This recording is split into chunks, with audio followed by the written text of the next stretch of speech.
An ICE agent whispers into his radio, "No one's opening the door. Even the kids are quoting the Constitution."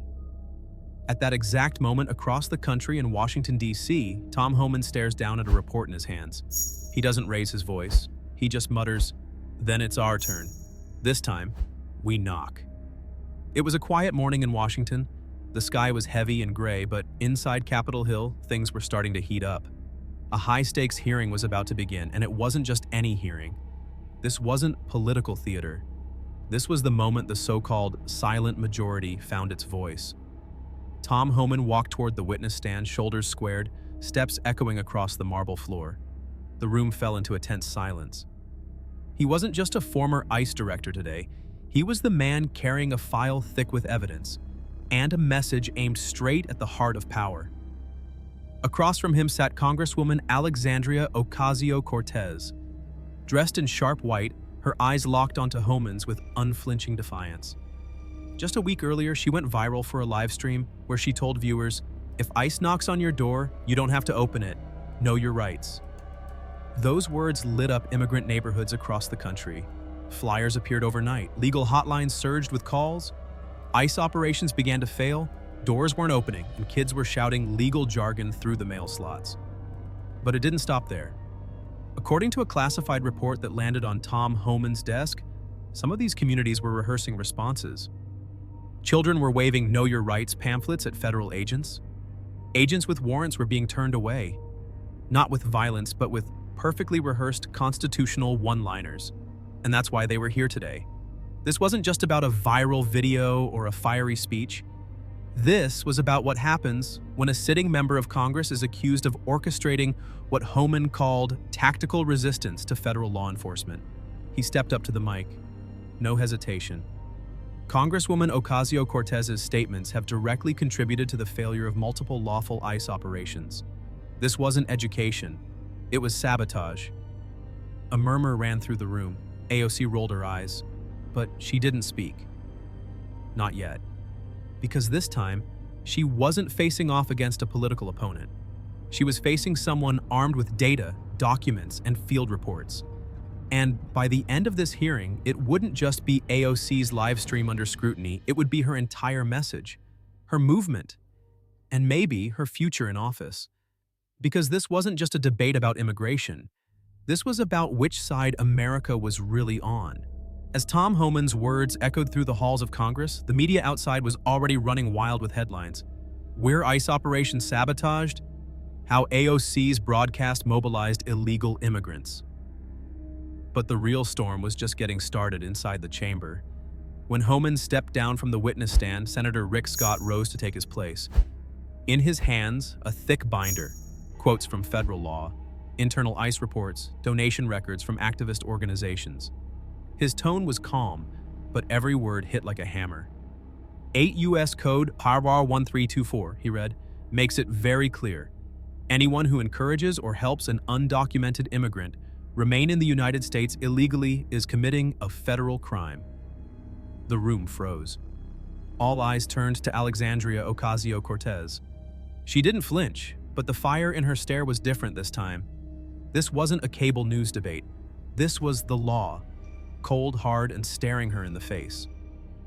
Scott continued, "Congresswoman, your broadcasts don't just inform people of their rights. You teach them how to speak, when to stay silent, what to demand. That's not education. That's a tactical playbook designed to disrupt law enforcement in the field." AOC grabbed the mic, her voice steady. "All I've done is remind people of their constitutional rights. If that makes some people uncomfortable, maybe the problem isn't what I'm saying, but what they're doing." Tom Homan shook his head slowly. "Then maybe you can explain why kids are quoting you, word for word, at federal agents. Why flyers with your phrases are taped to front doors across entire neighborhoods. You think that's just organic? That's not coincidence, that's coordination." Then came the moment no one expected. Homan stepped back up and pointed to a screen. The footage started rolling. It was AOC in a live stream, speaking calmly, clearly. The slower they operate, the less they can break. The video cut. Silence dropped like a hammer. Rick Scott furrowed his brow. Homan looked directly at AOC and asked, "Tell me, Congresswoman, what exactly is it you think we're trying to break?" No one moved. The only sound was the faint clicking of camera shutters. Then someone else stepped forward, a woman with tired eyes and a shaking voice. Her name was Teresa Morales.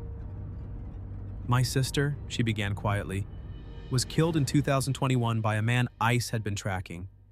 The agents came for him, but no one opened the door.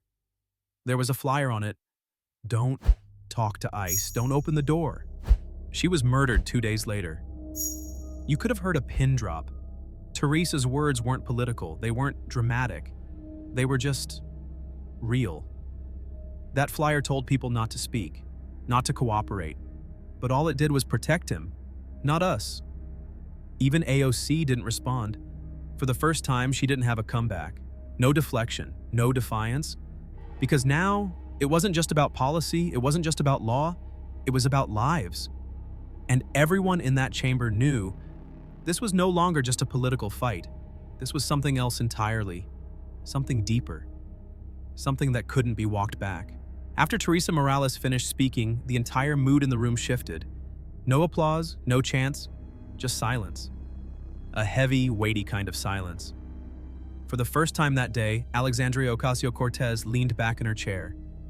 She stood at the microphone but said nothing. Because sometimes, words aren't enough. Sometimes, it's not a speech. It's a loss that says everything. But for Tom Homan, that silence wasn't the end. It was just the beginning. He closed his folder, turned to the committee, and spoke firmly. "Mr. Chairman, this is not just the fault of one individual. What we're seeing here is the clear and deliberate abuse of the system." Then he made it official. "I am submitting a formal recommendation that the Department of Justice launch a federal investigation into Representative Alexandria Ocasio-Cortez."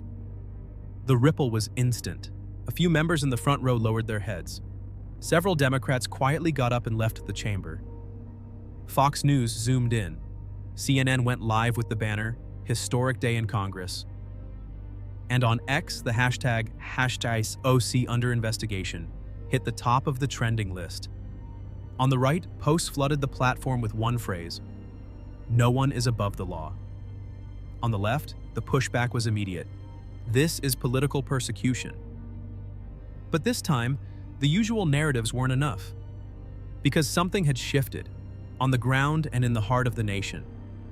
People weren't just divided politically, they were split emotionally. To some, AOC was still a symbol of defiance and free speech. To others, she had crossed a legal line and brought real consequences with her.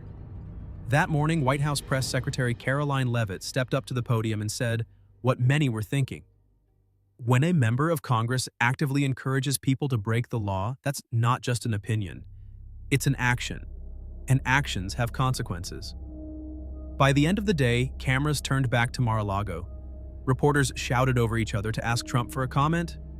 He gave just one line: "They tried to put me on trial, but today everyone saw who's really being judged." Then he turned and walked away.